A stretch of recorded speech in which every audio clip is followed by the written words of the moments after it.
Japan के एक शांत और बर्फ से ढके क्षेत्र में पवित्र पर्वत फूजियामा के चरणों में एक गरीब लेकिन मेहनती लकड़हारा अपनी नेकदिल पत्नी के साथ रहता था।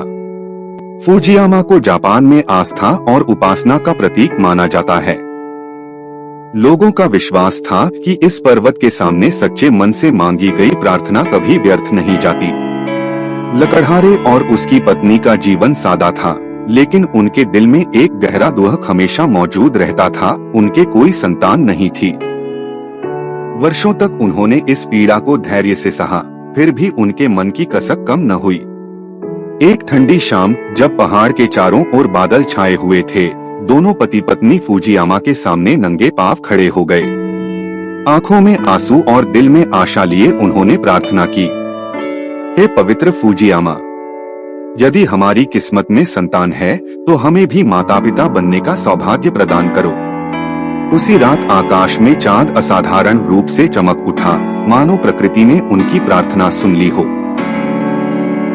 अगली सुबह जब लकड़हारा जंगल से लौटकर आया तो उसके कदम दरवाजे पर ही थम गए। दरवाजे के सामने 5 वर्ष की एक अत्यंत सुंदर बच्ची बैठी थी। उसका चेहरा चांद की तरह उज्जवल था और उसकी आंखें तारों की भांति चमक रही थीं। वह मुस्कुराकर बोली, अम्मा, बाबा। यह सुनते ही लकड़हारा और उसकी पत्नी विस्मय और आनंद से भर गए।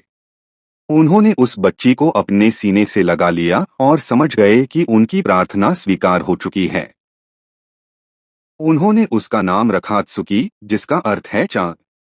समय बीता गया और त्सुकी बड़ी होती चली गई।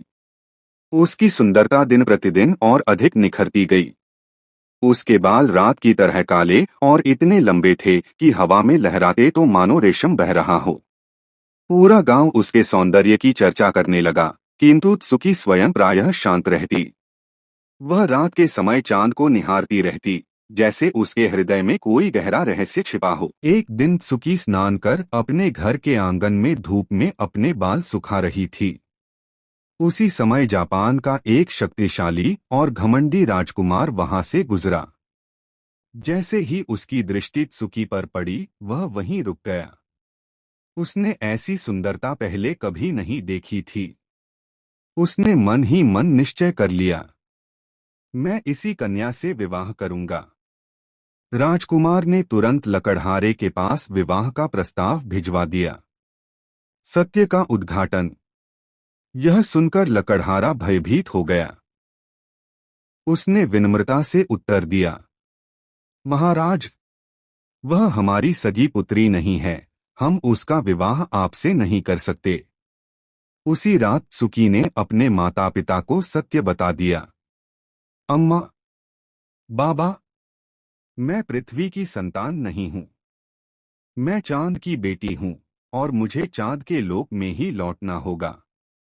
लकड़हारे ने राजकुमार को स्पष्ट रूप से मना कर दिया।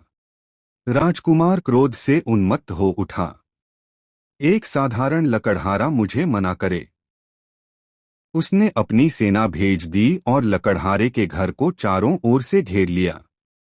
विवाह की तैयारियां बलपूर्वक शुरू कर दी गईं। त्सुकी मौन खड़ी चांद की ओर देखती रही, जैसे किसी वचन की प्रतीक्षा कर रही हो। 14वीं की रात जब पूर्णिमा का चांद आकाश में चमक रहा था, अचानक आकाश से प्रकाश फूट पड़ा। चांद से 7 रंगों वाली एक जादुई सीढ़ी उतरती हुई लकड़हारे के घर तक आ पहुंची। त्सुकी श्वेत वस्त्र धारण किए उस सीढ़ी पर चढ़ने लगी। उसने पीछे मुड़कर अश्रुपूरित आंखों से कहा, अम्मा, बाबा, आपकी दी हुई सच्ची ममता मैं कभी नहीं भूलूंगी।